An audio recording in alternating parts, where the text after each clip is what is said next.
get back to the email. The truth that is emerging for me, and I would like to know if you agree, is that love has many faces, and sometimes it looks angry, confrontive, and unyielding even. It might not even look like a person is engaging in spirit-to-spirit connection, which you described at the end of your talk, or even that a person is okay with the world's asleepness at the wheel, because he or she knows that at a deeper level, there is awakeness within the asleepness. It seems to me that Jesus was okay with all the above, and I wonder if you would agree. Yeah, I think that the fullness, a fuller, more mature sort of spiritual vision is a vision that holds these great polarities or paradoxes and sees them and holds them with a kind of ease. Because any way we can describe the way that deep true nature might be felt or experienced or express itself, they're always very, very limited.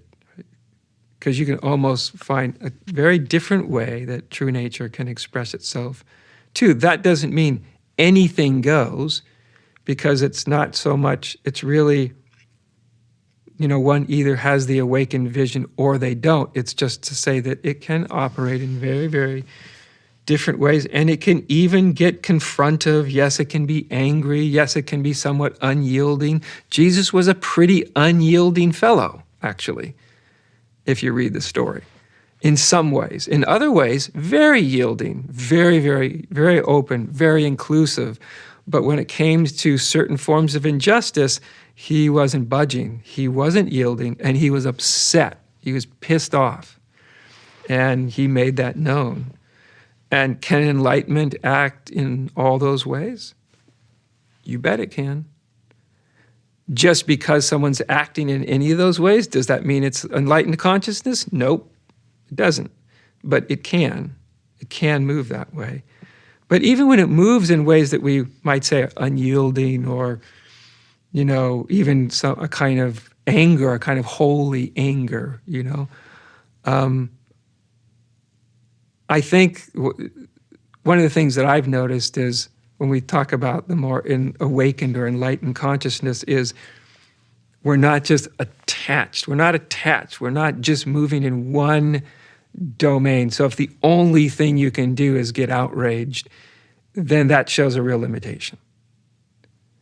If you can get outraged and be very benevolently open and kind and compassionate, or do them at the same time,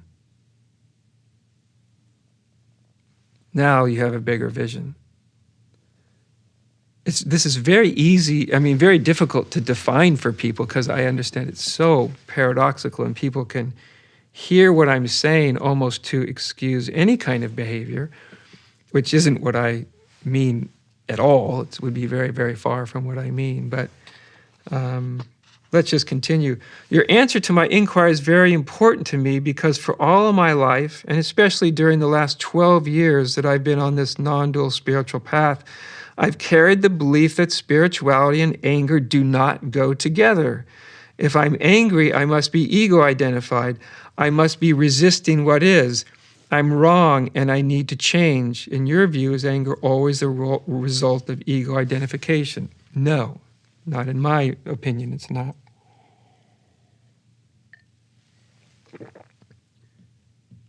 Like I say, there are outrageous things that human beings do to one another, and those outrageous things, even when you're not in some essential state of, resistance or something, they can still upset you.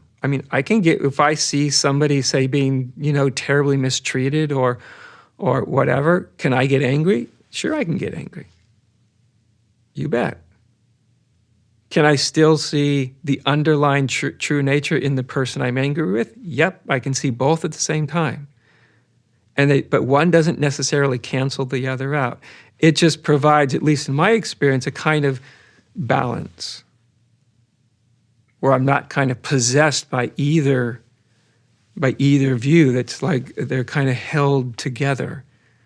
And then that informs my response.